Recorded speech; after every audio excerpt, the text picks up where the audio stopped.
And we are in Costa Bella Resort in Cebu.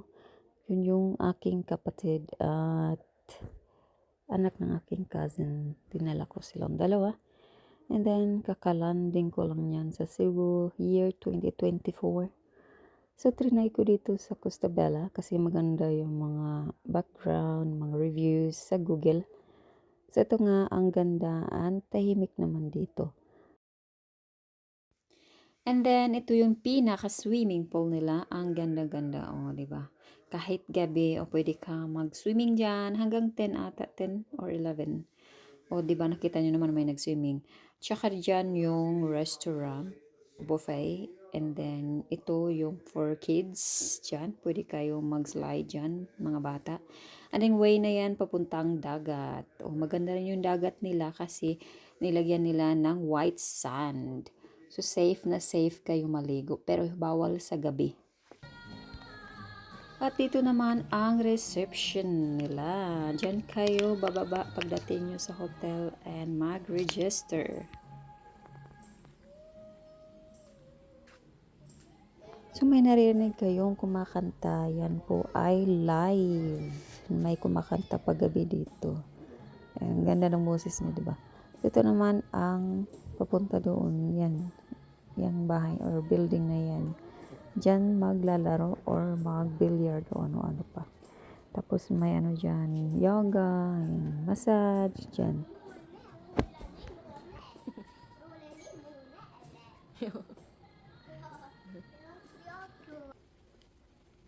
Dito naman pwede kayo umupo dyan while nag-wait kayo sa taxi nyo or sa tricycle. And then, pwede kayo maglaro. O diba, napakaganda rin. Kinabukasan, pumunta kami sa malapit sa city. Naghanap kami ng restaurant mga kainan namin. Ayan po yung restaurant na hub, ano ba yun, Cabana ba sa mga ganun. Pwede dyan uminom, kumain, mga seafoods. And then nakahanap kami ng mas magandang restaurant. Malapit lang din yan sa dagat. Napakaganda sa view. Pagbalik naman sa hotel ay napakaganda. May paganyan-ganyan pa sila. O, diba? Sana all. Sa hapon, lumipat kami sa Sida Hotel na malapit na yan sa pier, malapit sa SM Cebu. O, diba lahat nandyan na?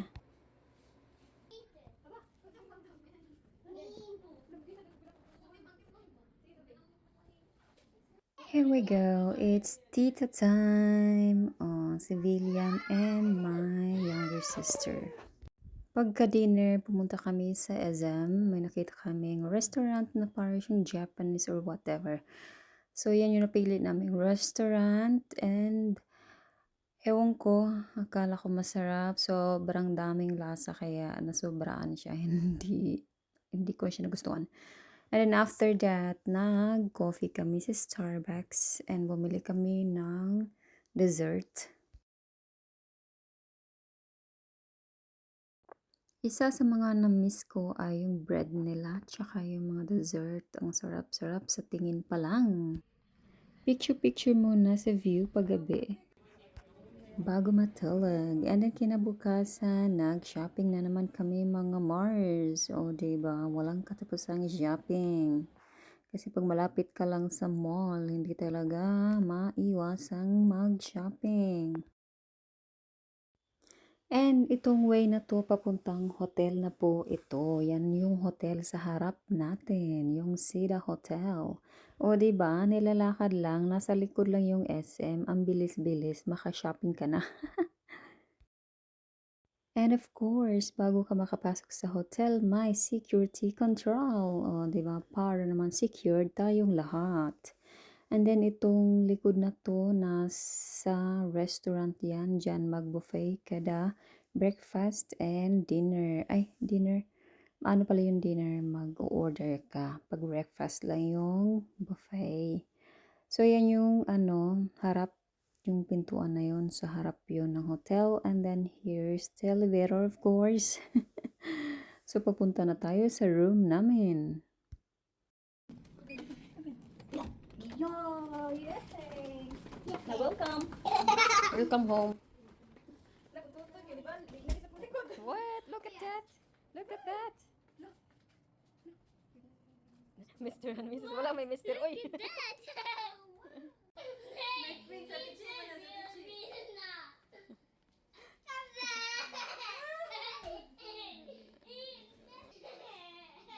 So, gahapon ra akong pangitaan ni di ara man di ay ni. Karon pa na. Karon pa ni nila gigawas. Itog na ako gahapon. At tayo ay mag-dinner sa Tagbo Market. O, ibig sabihin yung Tagbo, maraming iba't iba-ibang pagkain na nasa stall. At tara na, magsimula na tayo maghanap ng apam. Ay, hindi pala apam. Pagkain na kakainin natin. Halos lahat ng pagkain trinay ko na, lalo na yung mga seafoods kasi yun talaga yung kinikrave ko nang nandito ako sa Europa. Wala kasing fresh na seafood dito. Lahat ng seafood dito naka-frozen kaya hindi malasa. So pagdating sa Pilipinas, yun yung pinakauna kong tikman at yung, alam mo na, mangga. O, di ba? Yung sugarcane na yan, akala ko masarap. Hindi pala. Sobrang daming sugar kaya hindi ko siya nagustuhan.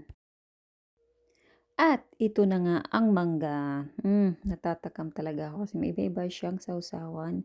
Ayun pala, sobrang asim. Pero pag isausaw mo, sobrang sarap na.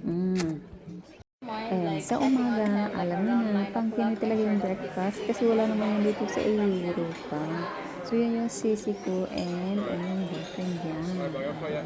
Kahit nandyan na lahat sa buffet, kinain pa yung tuyo pa rin. Piliin natin yung atin. So, pauwi na kami ng Ormoc. Pag dating ng Ormoc, Jollibee, ay hindi pala Jollibee, McDonald's. Pero spaghetti agad yung kinain ko kasi wala nga yan dito. And then, pagkahapon naman, pinuntahan namin yung mga stall na ang binibenta nila ay saging, yung mga kwek-kwek, mga ganyan-ganyan ba? Huwag kang magsaba dyan.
And gi-entertain mi sa nagtinda kay lahi ko mignaw.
Wa nagipakyaw na gyud ang tibuok streets mga Mars. Kita nyo naman kutob sa maagian paliton o ana dyan na maring basta makauli tag Philippine Pini Philippine Pini.